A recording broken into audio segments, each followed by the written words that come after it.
You think you're forgettable to her. But the truth is, you're probably more important than you can emotionally afford to admit right now. You're walking around acting like you were just a chapter in her life, when in her nervous system, you might actually be the standard. Listen, this is going to sting a little, because your problem isn't that you don't matter. Your problem is that you keep trying to prove you matter in ways that make you look like you don't.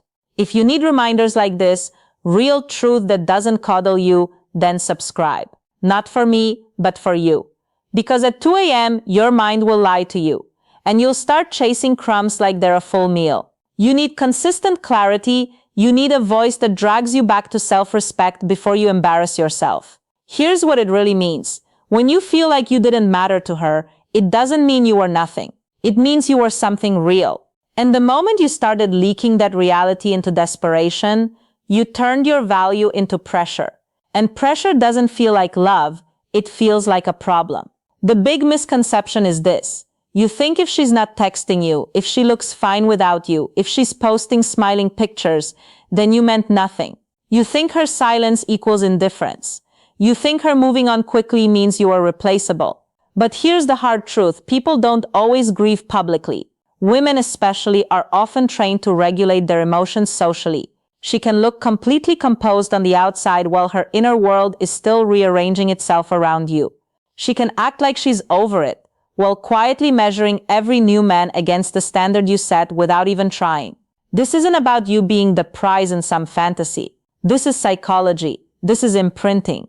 When you show up as a consistent, grounded, self-respecting man, when your actions match your words and you live steady instead of just talking big, you become a reference point in her mind. You matter, and she might still not choose you. You matter, and she might still walk away. Attraction isn't morality, and feelings aren't vows. Human beings are messy. She can miss you and still refuse you. She can think about you and still block you.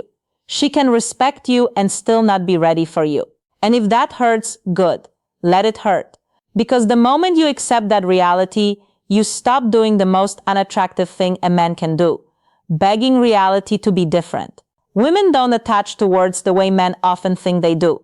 What lodges deep is how you made her body feel over time. Not dramatic butterflies, but safety, controlled tension, the feeling that your presence meant order, that your leadership allowed her to exhale, that your standards were structure, not punishment.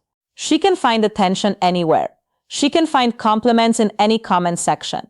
But what she can't easily find is a man whose inner world is governed, a man who doesn't need her to be okay, who doesn't outsource his identity to her mood. That's rare. And even rarer is a man who leaves clean, a man who doesn't smear her, doesn't chase, doesn't punish her with tantrums or long paragraphs. A man who can say with calm finality, I want you, but I don't need you, and I will not abandon myself to keep access to you. When you do that, you don't just become memorable. You become undeniable. The root of your confusion is that you're looking for visible proof. You want her to cry, regret, post sad songs, or reach out so your wounded ego can feel validated. But her emotional accounting is often more private. She's not constantly thinking, I miss him. She's thinking, was I calmer with him? Did I feel protected or managed? Could I respect him when things got hard? So be honest with yourself. Were you a man she could exhale around? Or were you noise she had to manage? Were you presence or were you pressure? If you were solid, if you showed real character, then losing you cost her something real. The calm of being with a man who's going somewhere, the safety of knowing the environment won't fall apart, the luxury of being able to soften because she trusts you. That's why you matter more than you realize. You weren't just a guy, you were an ecosystem. But here's where most men ruin it. The moment you sense you mattered, you start trying to use it. You think if I mattered, she'll come back. You send one more message. You bargain.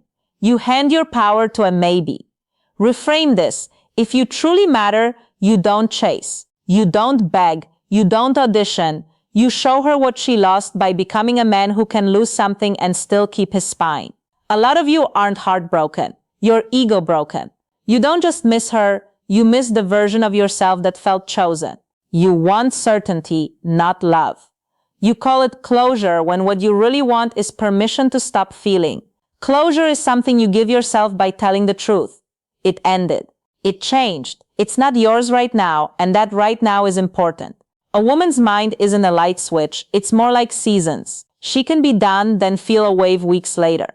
But sometimes she feels that wave and still won't reach out because she knows you'll make it heavy. She knows you'll turn one moment of softness into pressure.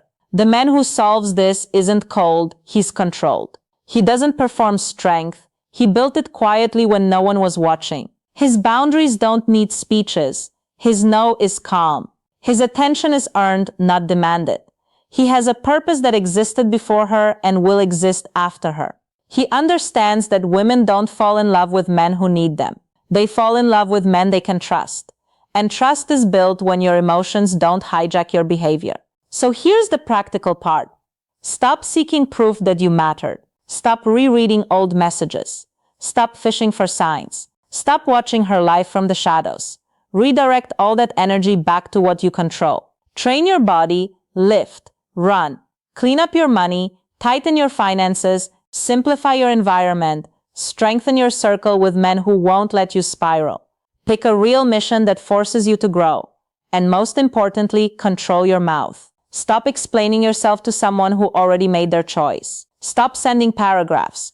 Communicate short, clear, respectful, and final. If you communicate at all, if she ever comes back, don't greet her with hunger. Greet her with standards.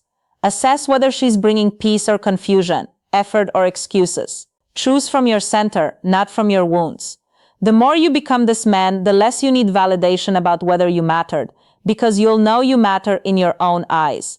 You are not the guy she left. You are not the message she didn't answer. You are the man who learned, the man who tightened his standards, the man who stopped negotiating with loneliness, the man who became undeniable, not by demanding to be seen, but by building a life that couldn't be ignored. If you want more of this truth, more clarity, and more reminders when your emotions try to pull you into weakness, subscribe. Not because I need the numbers, but because you need the reinforcement. You're not alone. There's a tribe of men rebuilding the same way, quietly, disciplined, and self-respecting. Stay with us. Keep showing up.